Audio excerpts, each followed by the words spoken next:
This is such a bummer, man. I know, it's shaking now at 20. Yeah. Off the gas, barely on the throttle. Oh.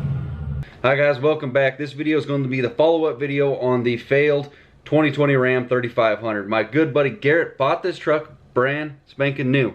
He quit his old job in order to start a dirt work / land clearing business. He wanted to get a truck that was going to be trustworthy, reliable, and be waiting for him every morning when he got up to go to work. Well, Fiat Motor Companies delivered a truck that failed pretty much right off the lot. I think Cummins has something to blame on this too. So this video is going to discuss what was actually wrong with the truck, what his thoughts are on how well Fiat took care of him, because it's not Chrysler anymore, or whatever. It's sad day. We call them Ram now. We don't call them Dodge anymore, apparently. That's a bummer. And I think it's funny that Fiat owns a company that grown to know and love. But nevertheless, we're going to go into it. Hit that like button so this video can get some more momentum, so other people can see how well these trucks actually hold up and perform and how well the company backs their brand. And subscribe to my channel. Thanks. Enjoy the truck coming back.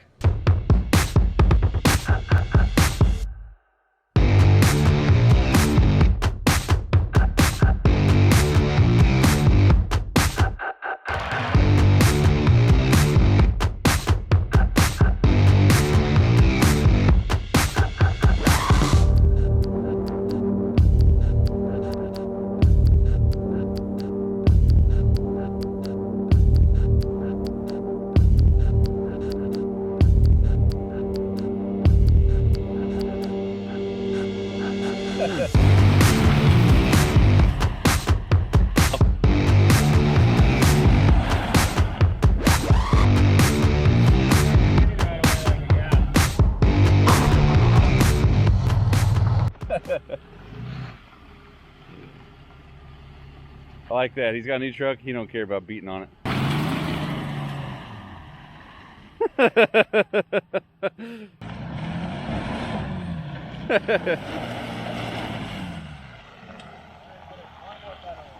I don't know. You probably go into the pond.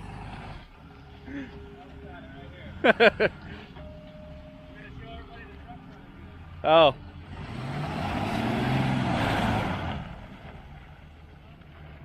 Spinning right away like a gas. Yeah, it's got to wait for that turbo to really come into party. Yeah, and by that time I don't want to commit next to the pond. Yeah, I know. I want to show everybody. There's like a 20-foot drop right here. So the truck's back alive. It sounds normal. It's not missing. There's no check engine light. You want to tell everybody what happened to it? Yeah, so we had cylinder 6 misfire. The check engine light didn't come on right away, but eventually it came on. They bench tested it, said it was good. But then when they put it in the number 2 cylinder spot, the number 2 cylinder started misfiring, so they had to put a new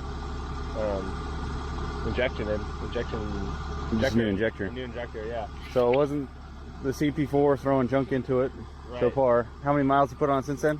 1,200 since then. Thanks. They had 480. I think I'm at 1,600 now. Really?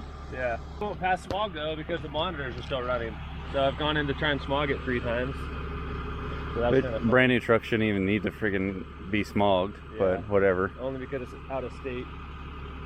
But yeah, they also tested the compression while they're at it, because that was one of their things that they were wondering about, but the compression was all within spec, and yeah. How many days did they have the truck? I think they had it for about 14 days, 2 weeks. And most frustrating part was them offering me a Toyota Corolla. Replace this little truck? Yeah, and after lots of complaining, I got a 2-wheel drive Tacoma with no hitch.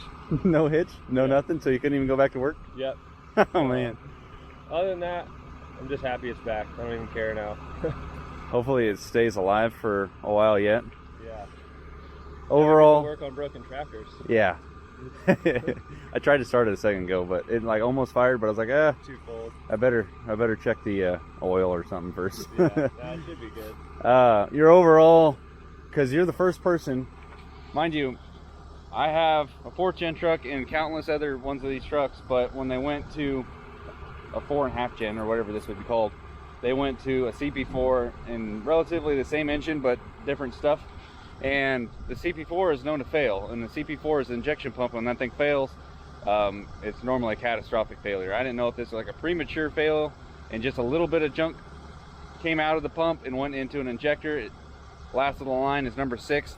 I don't know, you know, the luck of the draw when it comes to something like that. Yeah, this does have the milled dot on the CP4, which is supposedly the updated one. I remember in the comments someone was mentioning if it has the milled big dot up So on there. you just got unlucky old injector. No, I have the, yeah, exactly. Maybe an old injector and with a new pump at least. 1, 2, at least 4. Yeah, you're my 4th friend that has bought a 2020 high output with ISN, and you're the first one that had any issues with it. Those guys all together got 50,000 plus miles on all their trucks or whatever combined.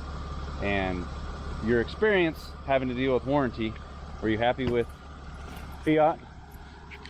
No, not really.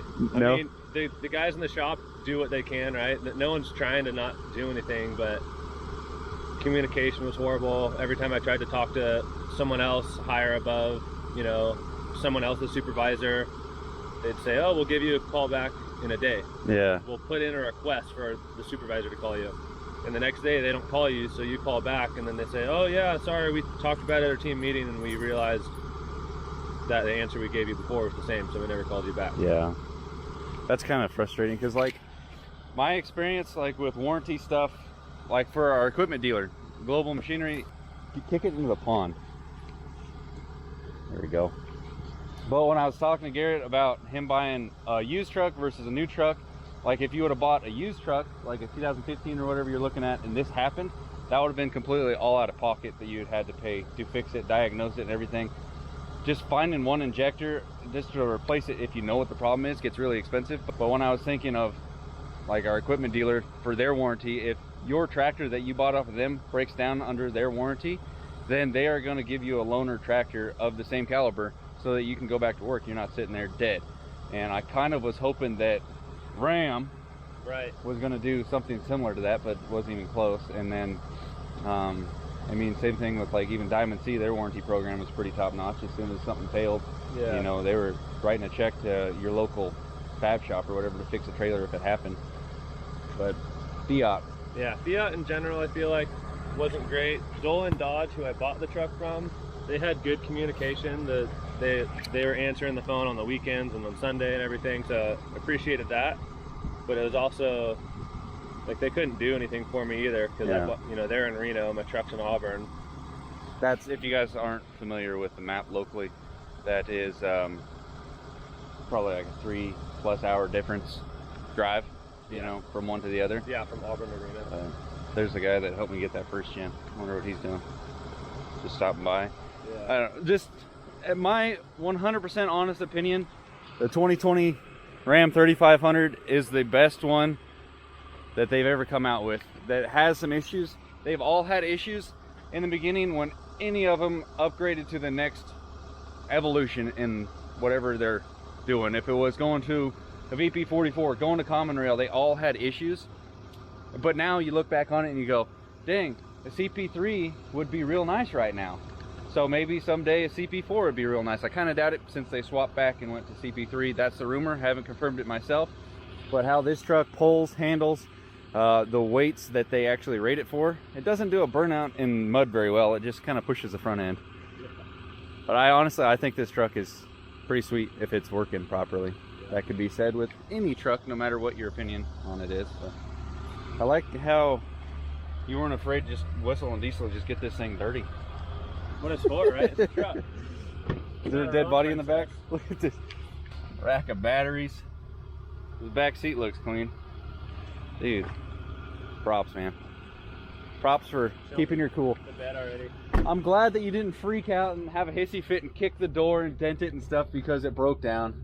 Oh, it's not that bad. Arthur's bed is way worse, but he's got white. But granted, it's been in the shop most of the time. Oh yeah, they probably did a lot of this. They probably went to Home Depot and stuff. Shoot. All right, well, that's your guys' update on the truck. It is back together. to recap, it was one injector failed. I would like to say that you're going to change your fuel filters immediately. Or it's going to go back to the shop probably. I don't know. Yeah, fuel filter. It's after the oil filter. So it wasn't CP4 as of yet. Some people are saying it's cursed, but we're going to go over there, move some firewood, knock on the firewood so that the truck stays safe. But anyway, catch you guys on the next one. Thanks for watching. Later.